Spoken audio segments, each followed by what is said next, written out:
মা খালাদের একটা হলো সুযোগ, ভাইদের হলো একটা সুযোগ। কি? কত মা, কত ভাই, কত নানা দাদা এমন আছেন যে রমজান মাসে ওর রোজাটা ছুটে গেছে, বেমারির কারণে হোক বা সাফার হালাতে হোক বা কোনো রকম কোনো কারণে হোক, একটা দুটা পাঁচটা দশটা রোজা ছুটে গেছে। তো ওই মা, ওই ভাই, ওই নানা, ওই দাদারা যদি বলে যে আমি এই রমজান মাস মানে এই শাবান মাসটাতে আমার ছুটে যাওয়া রোজা কটা আমি করব, তো ওদের জন্য খুব এটা ভালো মৌকা। ওই রোজা বাকি রোজাগুলা ও করতে পারে। ভাই আমার, তাহলে রোজা কাকে বলে আমাদেরকে জিনিসটা জানতে হবে। ভাই আমার, এই যে রমজান মাসের রোজা যেটা আসছে, যেটা আল্লাহ ফরজ করেছেন, এই রোজার আপনাকে নিয়াত করতে হবে। মুখ দিয়ে কোনো কথা বলে নিয়াত করতে হবে না। খুব ভালোভাবে শুনেন, জীবনে আপনার কাজে দেবে। মায়েরা খালারা আপনারা শুনেন, রোজা যে রাখবেন আমাদের আপনার প্রত্যেক ইবাদত নবী মুহাম্মদ সাল্লাল্লাহু আলাইহি সাল্লামের তরিকা মতন হওয়া চাই। যদি আমার আপনার ইবাদত নবী মুহাম্মদ সাল্লাল্লাহু আলাইহি সাল্লামের তরিকা মতন যদি না হয়, নিজের মন মতন যদি করি, তাহলে এই ইবাদত আল্লাহর দরবারে কবুল হবে? ভাই জোরে বলেন, আল্লাহর দরবারে কবুল হবে? যখন আল্লাহর দরবারে কবুল হবে না, তো এই জিনিসটা তো আমাদেরকে জানা দরকার, জানতে হবে। তার আগে আমাদেরকে জানা দরকার এই রোজাটা আমাদের জন্য ফরজ না নফল নাকি। আল্লাহ তাআলা কোরআনে বলছেন কি, ইয়া আইয়ুহাল্লাযীনা আমানু, আল্লাহ রাব্বুল আলামিন ঈমানদার বান্দা বান্দীদেরকে আল্লাহ রাব্বুল আলামিন ডাক দিয়ে বলেন, এই জায়গাতে কোনো বেঈমান, কোনো ধোঁকাবাজ, কোনো দাগাবাজ, কোনো মুশরিক আল্লাহ রাব্বুল আমিন তাদেরকে ডাক দিয়ে বলেন না। আল্লাহ রাব্বুল আমিন ঈমানদার বান্দা বান্দীদেরকে কত ভালোবাসেন। এই ঈমানদার বান্দা বান্দী হলো আল্লাহর কত পেয়ারা বান্দা এবং বান্দী। আল্লাহ রাব্বুল আমিনের তাদের প্রতি কত দয়া, আল্লাহ রাব্বুল আমিন তাদেরকে কত ভালোবাসেন, কত মায়া করেন।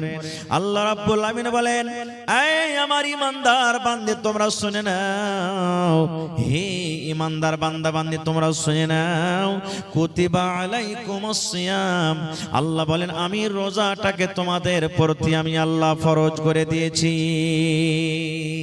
আল্লাহ নিজে বলছেন রোজাকে আমি তোমাদের প্রতি ফরজ করে দিয়েছি। এখানে আপনারা বলবেন, হাজী মাওলানা এক মাস এত লম্বা টানা রোজা একদিনও বাদ দিতে হবে না, এত লম্বা রোজাটা আল্লাহ দিয়েছেন, এত বড় কি জুলুম করা হয়? আল্লাহ রাব্বুল আলামিন বলেন, হে ঈমানদার বান্দা বান্দী রে, তোমরা এটা মনে মনে চিন্তা করো না যে আল্লাহ রাব্বুল আমিন শুধু আমাদের প্রতি রোজাটাকে দিয়েছেন, শুধু আমাদেরকে রোজাটা করতে হবে। আল্লাহ বলেন, দুনিয়ার মানুষ রে, কামা কুতিবা আলাল্লাযীনা মিন ক্বাবলিকুম, তোমাদের আগে, তোমাদের নবী মুহাম্মদের আগে যত নবী দুনিয়াতে এসেছিলেন, প্রত্যেক নবীর উপরে রোজাটাকে ফরজ করে দেওয়া হয়েছে। প্রত্যেক নবীদেরকে রোজা দেওয়া হয়েছিল, ওরাও নিজের নিজের হিসাবে রোজা রেখে গেছে। হ্যাঁ, রোজা রাখার নিয়মটা হলো আলাদা। যেমন দাউদ নবীর ব্যাপারে এসেছে, দাউদ নবী রোজা রাখতেন একদিন বাদ একদিন। আমরা 12 মাসে এক লাগাতার এক মাস রোজা রাখনো শেষ হয়ে গেল। আর দাউদ নবী কেমন রোজা রাখতেন? আজকে রোজা রাখলেন, কালকে ছুটি, পরশু রোজা রাখলেন, তারপরে ছুটি, আবার তারপরের দিন রাখলেন, তারপরে ছুটি।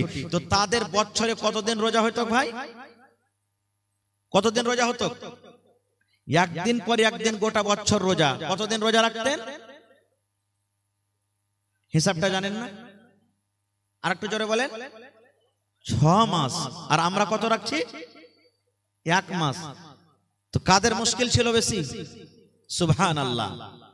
আল্লাহ বলছেন, বান্দা শুধু তোমরা এটা মনে করিও না যে আমি তোমাদের জন্য রোজাটাকে দিয়েছি, তোমাদের আগেও রোজা ছিল। এবার বলবেন, হাজী মাওলানা রোজা কেন দিল আল্লাহ? রোজা দেওয়ার উদ্দেশ্য কি? আল্লাহ রাব্বুল আলামিন বলেন, লাআল্লাকুম তাত্তাকুন, হে ঈমানদার বান্দা বান্দিরে, 1 মাস তোমরা রোজা রাখবে।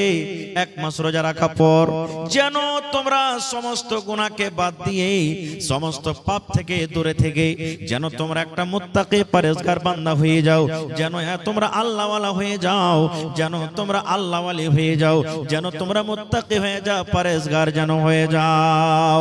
এই মুসলমান, এই এই আয়াত থেকে আমরা বুঝতে পারলাম একটা লোক 11 মাস মদ পান করলো, আর ওই লোকটা রমজান মাসে রোজা রাখলো, আর রমজান মাস রোজা রাখা পর যখন রমজান মাসটা চলে গেল, ওই লোকটা আবার মদ পানতে শুরু করে দিল।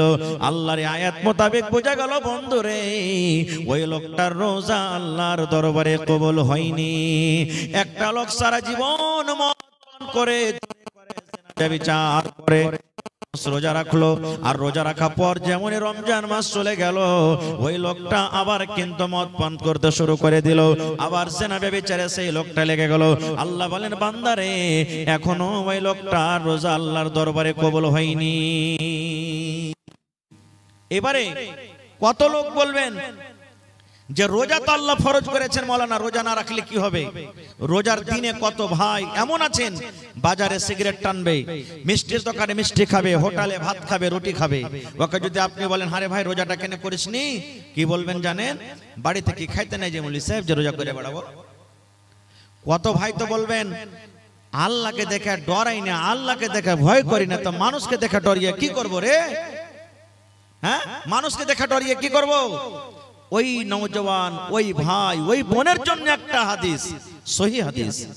আল্লাহর নবী মুহাম্মদ সাল্লাল্লাহু আলাইহি সাল্লাম একদিন খুতবা দেওয়ার জন্য মিম্বারে আল্লাহ রাসূল দাঁড় হচ্ছেন, মিম্বারে চড়ছেন। মিম্বারে কয়টা ধাপি আছে ভাই? মিম্বারে কয়টা ধাপি আছে? 3টা ধাপি আছে। আমার নবী মিম্বারের প্রথম ধাপিতে যখন নবীজি পা দিয়ে দিলেন, তখন পড়লেন আমিন। কি পড়লেন? আমিন। আমিন মানে কি? আল্লাহ তুমি কবুল করো। যেমন বলি গায়রিল মাগযুবি আলাইহিম ওয়ালাদ-দাল্লিন পড়ি না, তখন কি পড়ি? আমিন। এই সূরাটাতে দোয়া আছে কিছু, আমি ওদিকে যাব না। প্রথম ধাপে নবী পা দিলেন, তখন নবীজি পড়লেন আমিন, মানে আল্লাহ তুমি কবুল করে নাও। আবার 2 নম্বর ধাপিতে যখন নবীজি পা দিলেন, তখন পড়লেন আমিন। আমিন মানে আল্লাহ তুমি কবুল করো।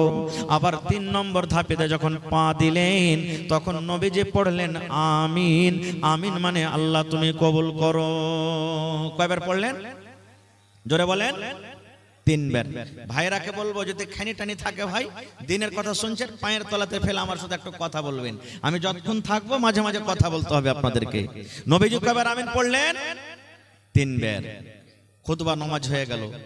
একজন সাহাবী বলছেন ইয়া রাসূলুল্লাহ, আমিন তো তখন পড়ে যখন কেউ দোয়া করে, যেমন আল্লাহ ওর মুসিবত তুমি দূর করে দিও, তখন পড়ে আমিন। আল্লাহ উমুককে তুমি মাল দিও, তখন পড়ে আমিন। এখানে তো কেউ দোয়া করেনি, আর আপনি আমিন পড়লেন, কারণটা কি? এ আমার সেমাপুর এলাকার মায়েরা, খালারা, ভাইরা শোনেন বন্ধুরি, কত সুন্দর হাদিস। আল্লাহর রাসূল বললেন, হে আমার সাহাবীরা শুনে নাও, আমি যখন মিম্বারের প্রথম ধাপেতে পা দিলাম রে বাবা, তখন পড়লাম আমিন। আমিন মানে আল্লাহ তুমি কবুল করো, এই জন্য আমি আমিন পড়লাম।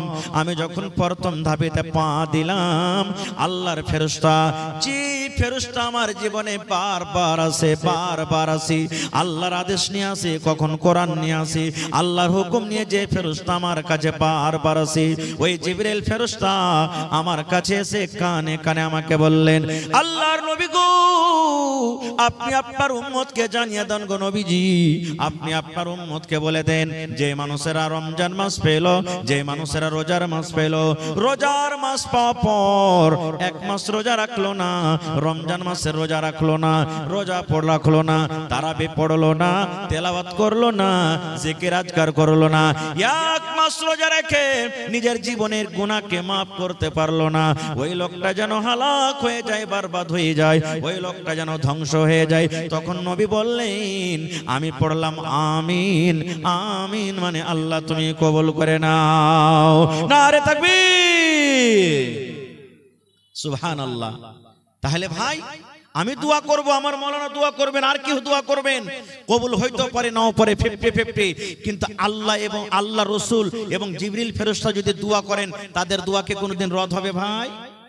জোরে বলেন, রদ হবে? নবী দোয়া করেছেন, বদদুয়া জিবরিল ফেরেশতা করেছেন, আল্লাহ যে রোজা রেখে গুনাহ মাফ করলো না, ভালো শরীর স্বাস্থ্য হাট্টা খাট্টা শরীর, রমজান মাসে রোজা রাখলো না, রোজার মাস পার হয়ে গেল, ওই লোকটা যেন হালাক হয়ে যায়, বরবাদ হয়ে যায়। কে দোয়া করেছেন? জিবরিল আমিন, আল্লাহ রাসূল। তাহলে এই পোড়া কবল হতভাগা মুসলমান, রমজান মাস আসছে যদি রোজা না রাখেন তাহলে কিন্তু নবীজির বদদুয়া পাবেন। এবার বলবেন হাজী মাওলানা নবীজির দোয়া কত তাড়াতাড়ি কবুল হয়? একটাই হাদিস আপনাদের সামনে বলবো। আল্লাহর নবী একদিন খুতবা দিচ্ছেন, দাঁড় হয়ে হয়ে খাড়ো হয়ে নবী খুতবা দিচ্ছেন, আর একজন সাহাবী এসে বলছেন, ইয়া রাসূলুল্লাহ সমস্ত ঘাস পাত শুকিয়ে গেল, নবীজি মাল গরুকে কি খাইতে দেব, পানি হয় না, ঘাস পুড়ে গেল সব, আল্লাহর কাছে একটু দোয়া করেন যাতে আল্লাহ পানি দেয়। আজকে যেমন জমিন শুকিয়ে যায়, আমাদের আপনাদের এলাকাতে মেঘ পানি হয় না, তখন মসজিদে মসজিদে দোয়া করি কি করি না ভাই? নবীর জামানাতে একজন সাহাবী বলছেন, ইয়া রাসূলুল্লাহ, নবীজি কিন্তু খুতবা দিচ্ছেন, ওই হালাতে বলছেন ঘাস পানি শুকিয়ে গেল, আল্লাহ রাসূল পানির জন্য দোয়া করেন আল্লাহ যেন পানি দেয়। আমার নবী মিম্বারে দাঁড় হয়ে হয়ে নবীজি দুই হাত কিন্তু উঁচা করে দিলেন, দুই হাত নবীজি তুলে দিলেন, আল্লাহর কাছে দোয়া করলেন, রব্বুল আমিন পানি দাও, পানি দাও, আল্লাহ তুমি পানি দাও। যেমনই নবীজি পানির দোয়া করলেন, ওরে আল্লাহ বিজলির কারেন্টের চাইতো আমার দয়ার নবী আল্লাহর দরবারে দোয়া কবুল হয়ে গেল। নবীজি আমার খুতবা দিতে আছেন, আল্লাহুস সামাদ, এইবারে কিন্তু আকাশ থেকে পানি বর্ষিত শুরু হয়ে গেল। খুতবা দিতে আছেন, নামাজ পড়া শেষ হয়নি, পানি হইতে লাগলো। নবীজি দোয়া করলেন, আল্লাহ পানি দাও, পানি হইতে লাগলো। কতদিন পানি হলো? শুক্রবারে দোয়া করলেন, শুক্রবার পানি হইলো, শনিবার পানি হলো, রবিবার পানি হইলো, সোমবার পানি হলো, মঙ্গলবার পানি হলো, বুধবার পানি হলো, বৃহস্পতিবার পানি হলো, আবার সামনে জমাতে আবার শুক্রবার মেঘ হয়ে আছে, এখনো ছুটতে চায় না, ঝমঝম ঝমঝম ঝমঝম ঝমঝম করে কিন্তু মেঘ হয়। আবার সে আরেক জমাতে 7 দিন 8 দিন পর আমার নবী খুতবা দিচ্ছেন। এবার আরো একজন সাহাবী কিন্তু কিংবা ওই সাহাবী এসে বলছেন, আল্লাহর নবী আর একবার আল্লাহর দরবারে দোয়া করেন, নবী গো এত পানি হয়েছে, এত মেঘ হয়েছে, মেঘের কারণে সমস্ত জমিন জায়গা ডুবে গেল, সমস্ত ঘাসপালা ডুবে গেল, নবী গো আমরা জানোয়ারকে কি খাওয়াবো, উটকে কি খাওয়াবো, ভেড়াকে কি খাওয়াবো, দুম্বাকে কি খাওয়াবো, একটু আল্লাহর দরবারে দোয়া করেন, আর পানির দরকার নাই, আল্লাহ যেন এই পানিটাকে বন্ধ করে দেয়। আল্লাহর নবী আবার হাত তুলে দিলেন, হে রব্বুল আলামিন পানির দরকার পূর্ণ হয়ে গেছে, আল্লাহ তুমি পানি বন্ধ করে দাও, আল্লাহ এদিক ওদিকে তুমি পানি দাও, আর কিন্তু পানি দিও না। এই মুসলমান নয়ার নবী যেমন দোয়া করলেন, ওরে সুবহানাল্লাহ, এইবারে নবীর দোয়া করতে না করতে সঙ্গে সঙ্গে এইবারে কিন্তু পানি বন্ধ হয়ে গেল। নারে তাকবীর।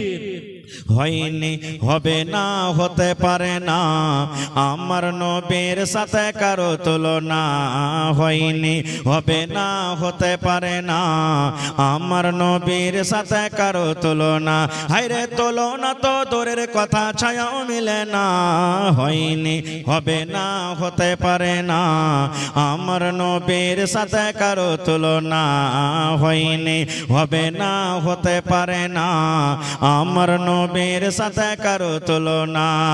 সকল নবী রাসূল ছিলেন খোদার দিওয়ানা, দু নয়নে দেখব খোদা ছিল তামান্না, সকল নবী রাসূল ছিলেন আল্লাহর দিওয়ানা, দু নয়নে দেখব আল্লাহ ছিল তামান্না। আরে মোর নবীকে ডেকে নিলেন, আরে মোর নবীকে ডেকে নিলেন, দেখবে রব্বানা, হয়নি, হবে না, হতে পারে না, আমার নবীর সাথে কারো তুলনা, হয়নি, হবে না, হতে পারে না, আমার নবীর সাথে কারো তুলনা। ইউসুফকে দেখে যারা আঙ্গুল কেটেছে, তারা কে আমার নবীর রূপ দেখেছে, ইউসুফকে দেখে যারা আঙ্গুল কেটেছে, তারা কে আমার নবীর রূপ দেখেছে। আরে দেখতো যদি কেটে দিত, আরে দেখতো যদি কেটে দিত কলিজা খানা, হয়নি, হবে হবে না হতে পারে না আমার নবীর সাথে কারো তুলনা হয়নি হবে না হতে পারে না আমার নবীর সাথে কারো তুলনা হায়রে তুলনা তো দূরের কথা ছায়াও মিলে না হয়নি হবে না হতে পারে না আমার নবীর সাথে কারো তুলনা হয়নি হবে না হতে পারে না আমার নবীর সাথে কারো তুলনা যার শানে আল্লাহ তাআলা করলেন ঘোষণা খোলকে আযীম আমার শাহে মদিনা যার শানে আল্লাহ তাআলা করলেন ঘোষণা খোলকে আযীম আমার শাহে মদিনা মুসলমান নবী ছাড়া কিছুই মানে না মুমিন কোরআন ছাড়া কিছুই বোঝে না হয়নি হবে না হতে পারে না আমার নবীর সাথে কারো তুলনা হয়নি হবে না হতে পারে না আমার নবীর সাথে কারো তুলনা হায়রে তুলনা তো দূরের কথা ছায়াও মিলে না হয়নি হবে না হতে পারে না আমার নবীর সাথে কারো তুলনা নারে তাকবীর।